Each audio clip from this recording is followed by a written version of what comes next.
Scott Hobbs here, your unofficial digital mayor, and I'm out with the real mayor of Bridgewater, Mayor Matt Moench. How you doing, sir? I'm doing good, Scott. Good. We're here. Everybody's been talking about the road that's been cut through here. Yeah. I was thinking like a little road like we're here on Yeah. Miller Lane. Right. What happened? You know, it's amazing. It's Tuesday, it's all trees. Right. Wednesday, if you've seen some of the videos, it was devastation here. I mean, just this was all, you know, it's all trees behind us. Estimates are between 300 and 500 trees cut down, and they're still working. We think they're done cutting trees, but we're not sure. We've gone to court this morning to make sure that there's no more trees cut before we understand what's occurred. And as you know, this is a county park project, so it's in Bridgewater, but it doesn't go through the normal process like a developer would. Right. You want to cut down trees in your house. I needed well, and I cut trees down when we lived off Meadow Road. I had to get a permit to cut trees down. That's exactly right. And so, you know, if for residents who are following the various rules, you got to get permits. You have to get an arborist to come in. You got to look at all that. Here, none of that occurred with Somerset County. As a general matter, we don't regulate. Governments don't regulate the governments above them, which is why they don't have to come in front of a planning board. But in this instance, there's a couple differences than what you normally see. One of which is that tree ordinance that we talked about. That's required by the DEP. It's mandated on every municipality to have a tree removal plan, specifically for stormwater management. And that means that if you go to cut down a tree, that you have to, assess what trees are being cut down and the impact on them, and make sure that you have a plan to mitigate it. And that didn't occur here, at least as to Bridgewater. And so now our biggest concern is you're certainly very familiar with this area, but as you can see, this slopes and it continues to just go down. Well, I was going to ask you that because this is going to go. We had the flooding down on 22 with Ida and how bad it was. That's right. And everything runs off of this mountain. That's exactly because I used to patrol up here. I was going to say, you know it. Because I patrolled up there. That's it. And it's like, where's that water going to go? But this was at least stopping some of it. And that's the biggest concern. Yes, we can talk about the nature impact of the trees. We can talk about the historic impact of this area. But the biggest concern is that this looks to me like a runway for water that's going to come flying down and add to what was already there in terms of problems with water flowing down the mountain. There's all kinds of studies that talk about how much water trees absorb. And what makes it more jarring to me and to a lot of residents who are familiar with the park is that there is a road here.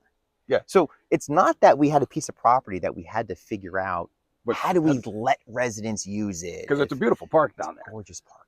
And nobody can understand what the need for this road was. Why we couldn't continue to use Miller Lane. I've heard talk about, well, it's a private road. The front part of it may be private, but it's been used for decades, if not centuries, in terms of previous forms. Been an officer, I was an officer 25 years, and we're back. But so and even when you look at the road here, Miller Lane, and you look at the width of Miller Lane, and you look at the width of this, it doesn't. Scott, you look like you could land an airplane on this road. You could have a Cessna come in here and land into this park. That's not the kind of park this is. No. And quite frankly, if they think they're going to be, increasing the use of this park, where you're going to have so many residents, you need a 4-lane road coming in.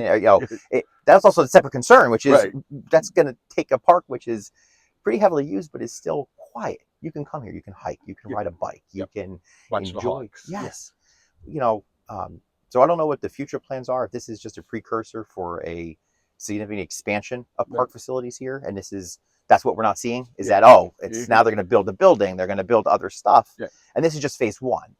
Or if it's really about access, and if that's the case, it makes no sense because we have the road here. And if they needed to widen the road a little bit somewhere, if they needed to fix, there's some turns in this road. Well, I thought there was going to be, there's the little access bit back there. I thought that's where this was at. And then I saw this coming up Gloucester, and I'm like, whoa. So I don't get it. And it's unfortunate because no matter what we do, you can never replace now what has been removed. They could put more trees up.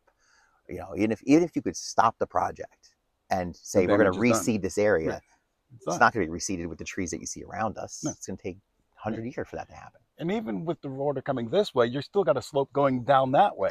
So you got right at the Vassar Avenue down there. Right at the turn. And as a as a former police officer, I would imagine if you were to walk here and look at what it's going to be like trying to make a turn on Vassar Avenue to come out of this road, where it's down the mountain, down the curve, from a traffic safety standpoint, there's a huge concern. Yeah.